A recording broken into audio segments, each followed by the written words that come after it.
BA तृतीय वर्ष के विद्यार्थियों, हमने पिछले अपने लेक्चर में वियना समझौते के बारे में अध्ययन किया था। आज हम जर्मनी के एकीकरण के बारे में पढ़ेंगे। The unification of Germany. उसकी पृष्ठभूमि क्या थी एकीकरण की? कौन सी ऐसी परिस्थितियां थी जिससे जर्मनी का एकीकरण संभव हुआ? कौन कौन सी ऐसी डचियां थी, ऐसे प्रदेश थे जिनको मिलकर जर्मनी का एकीकरण संभव हो सका? जर्मनी के एकीकरण के लिए कुछ ऐसी परिस्थितियां भी जिम्मेदार थी जिसके कारण यह कार्य संभव हो सका। नेपोलियन बोनापार्ट द्वारा जर्मनी में राष्ट्रीयता की भावना का बीजारोपण। नेपोलियन प्रथम व्यक्ति था जिसने जर्मनी में राष्ट्रीयता की भावना का बीजारोपण किया था। उसकी जो विदेश नीति थी वह दो सिद्धांत पर आधारित थी। पहला सिद्धांत था कि ऑस्ट्रिया, प्रशा, रूस और इंग्लैंड जैसे महान व शक्तिशाली देशों की शक्ति का दमन करना, और द्वितीय उसकी नीति थी कि निर्बल व छोटे राज्यों की शक्ति में वृद्धि करना, जिसका सीधा साधा संबंध जर्मनी से था। इसी नीति के हिसाब से उसने पवित्र रोमन साम्राज्य का अंत किया और जर्मनी के राज्य को इसके नियंत्रण से मुक्त कर दिया। नेपोलियन ने 1806 में राइन राज्य संघ का निर्माण किया था और इस संघ में जर्मनी के राज्यों को सम्मिलित किया। तो का जर्मनी के राष्ट्रवाद में काफी योगदान था। जर्मनी के लोगों में इस प्रकार की भावना का नेपोलियन बोनापार्ट ने संचार किया कि एकीकरण के लिए उनमें एक तरह की तड़प हो उठी थी। नेक्स्ट कारणों में हम देखते हैं कि वियना समझौते ने किस प्रकार जर्मन राष्ट्रवाद के लिए योगदान दिया। हमने देखा था वियना समझौता पिछले लेक्चर में मेटरनिख के विशेष संदर्भ में। हमने देखा था कि इस मीटिंग में किस प्रकार जर्मनी के प्रति निर्णय लिए गए थे। चूंकि जो वाटरलू का युद्ध हुआ था और नेपोलियन की पराजय हुई थी, तो 1815 में ऑस्ट्रिया की राजधानी वियना में यूरोपीय देशों के राजनीतिज्ञों का एक सम्मेलन आयोजित किया गया था। जर्मनी की जनता को उसके लिए यह विश्वास था कि इस सम्मेलन में जर्मनी की राष्ट्रीय एकता को मान्यता प्रदान की जाएगी, लेकिन इसका उल्टा हुआ। चूंकि मेटरनिख वियना सम्मेलन में सर्वाधिक प्रभावशाली व्यक्ति था और वह नेपोलियन ने जो भी व्यवस्थाएं कायम करी थी वह उनको उलटना चाहता था। वियना समझौते के अनुसार जर्मनी को 38 स्वतंत्र राज्यों में विभक्त कर दिया और उसकी राष्ट्रीय एकता को समाप्त कर दिया। इन राज्यों के प्रशासन के लिए संघीय संसद का गठन कर दिया गया।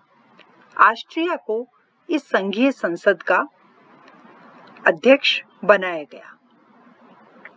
तो इस प्रकार वियना समझौता ने वहां पे जर्मनी के लोगों में अपने अधिकारों के प्रति एक तरह से जागरूक बनाया।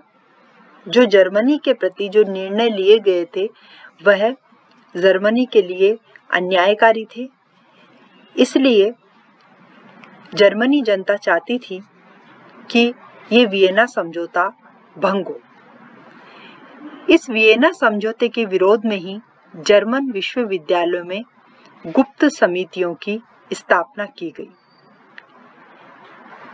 जर्मन राज्यों के लोग नेपोलियन के समय से ही राष्ट्रीयता व प्रजातंत्र के लाभों का अनुभव प्राप्त कर चुके थे, अतः अब वे एक तंत्रीय व निरंकुश शासन व्यवस्था को किसी भी स्थिति में स्वीकार करने को तैयार नहीं थे।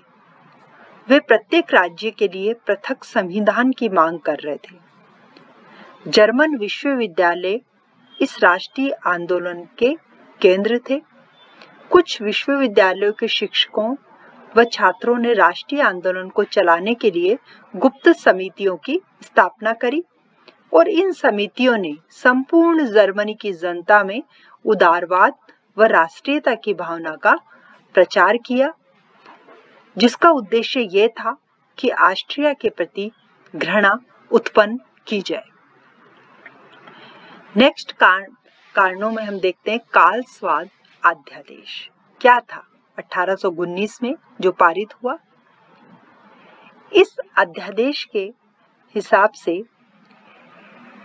सम्राट फ्रेडरिक तृतीय के सहयोग से अगस्त 1819 में जर्मन संघीय संसद की बैठक कार्लसबाद नामक स्थान पर आयोजित करी।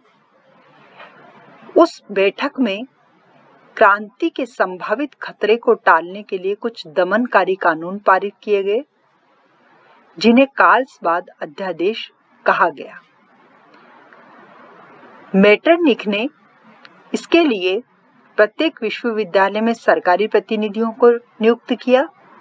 इसके अलावा प्रेस व समाचार पत्रों पर भी कठोर प्रतिबंध लगा दिया। जो अध्यापक इन अध्यादेशों की आदेश की अवहेलना करते थे, उनकी सेवा समाप्ति करने का आदेश दिया गया।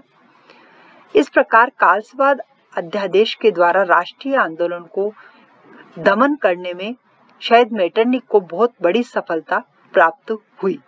इस संदर्भ में हेजन नामक इतिहासकार ने लिखा भी है कि कार्लसबाद अध्यादेश मध्य यूरोप के इतिहास में महत्वपूर्ण परिवर्तन के द्योतक थे और इसने ऑस्ट्रिया व जर्मनी में मेटरनिख के प्रभुत्व को सिद्ध कर दिया था। तो इस प्रकार कार्लसबाद अध्यादेश ने जर्मन राष्ट्रवाद को दमन करने में महत्वपूर्ण भूमिका का निर्वाह किया। इसी समय एक ज़ोल्वरिन संघ की स्थापना हुई। 28 मई 1818 को प्रशा राज्य के व्यापारिक सुविधा के लिए टैरिफ रिफॉर्म लॉ पारित किया गया। इस कानून के बन जाने से पूर्वी प्रशा व पश्चिमी प्रशा के मध्य व्यापारिक प्रतिबंधों का अंत हो गया। सन 1819 में प्रशा के नेतृत्व में जर्मनी के 12 राज्यों ने एक टैरिफ यूनियन की स्थापना करी, जिसे ज़ोल्वरिन कहा गया। इस संघ का मुख्य कार्य था कि व्यापारिक क्षेत्र में एक तरह की समरूपता पैदा की जाए। फ्रांस की 1848 की क्रांति हुई और ऑस्ट्रिया के चांसलर मेटरनिख का पतन हो गया, जिससे कुछ ऐसी परिस्थितियां पैदा हो गई। मेटरनिख जो मुख्य भूमिका निभा रहा था, जर्मनी के एकीकरण में बाधक सिद्ध हो रहा था, तो वह भी एक तरह से उसके पतन से काफी कुछ आगे मार्ग खुल गया। जर्मनी की जनता ने 13 मार्च 1848 में एक बर्लिन में क्रांति करी और प्रशा के शासक फ्रेडरिक विलियम चतुर्थ ने भयभीत होकर क्रांतिकारियों की मांग को स्वीकार किया और राज्य में उदार संविधान को लागू कर दिया। इसी क्रम में प्रशा के राजा फ्रेडरिक विलियम चतुर्थ की कायरता फ्रैंकफर्ट की संसद में प्रकट हुई। फ्रैंकफर्ट की संसद में यह निर्णय लिया गया कि जर्मनी का ताज फ्रेडरिक विलियम चतुर्थ धारण कर लेवे, परंतु उसने इसको स्वीकार नहीं किया, जिससे प्रशा की सेनाओं ने जर्मनी के क्रांतिकारियों के दमन किया और प्रशा के सम्राट की कायरता के कारण ही जर्मनी के राष्ट्रीय आंदोलन का अंत हो गया।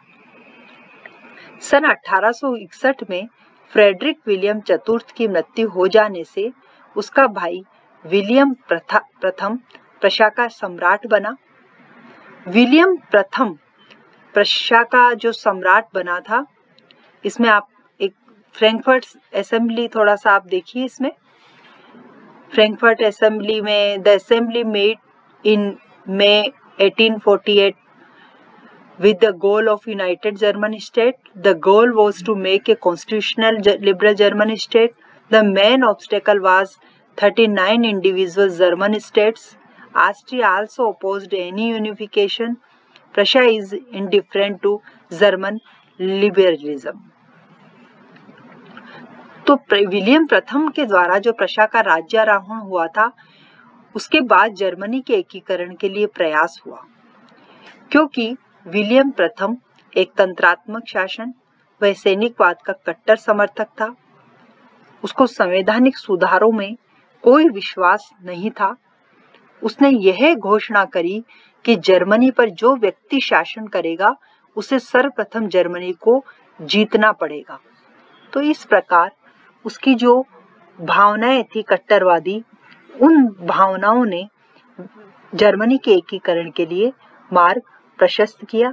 उसके लिए तुरंत उसने एक कदम उठाया। उसने अपनी संकटमय परिस्थिति में कुशल राजनीतिज्ञ के रूप में विख्यात बिस्मार्क की ओर अपना ध्यान आकर्षित किया, जो प्रशा के राजदूत के रूप में फ्रांस में कार्यरत था। उसने 1862 में बिस्मार्क को चांसलर नियुक्त किया और बिस्मार्क ने, जो रक्त व लौह की नीति का समर्थक था, और विलियम प्रथम और बिस्मार्क एक तरह से दोनों एक ही विचारधारा के थे, उसने यह उस समय कहा कि मैं श्रीमान यानी विलियम प्रथम के साथ नष्ट हो जाऊंगा, किंतु संसद के इस संघर्ष में उनका साथ नहीं छोड़ूंगा। और वास्तव में बिस्मार्क की नीतियों की वजह से जर्मनी का एकीकरण संभव हुआ। उसके लिए बिस्मार्क ने प्रशा की सैनिक शक्ति में बहुत वृद्धि करी, और उसी से आगे हम इसके जो नेक्स्ट लेक्चर में यह अध्ययन करेंगे कि किस प्रकार जर्मनी के एकीकरण में बिस्मार्क ने अपना योगदान दिया, क्या प्रयास करे जिससे जर्मनी का एकीकरण संभव हो सका। धन्यवाद।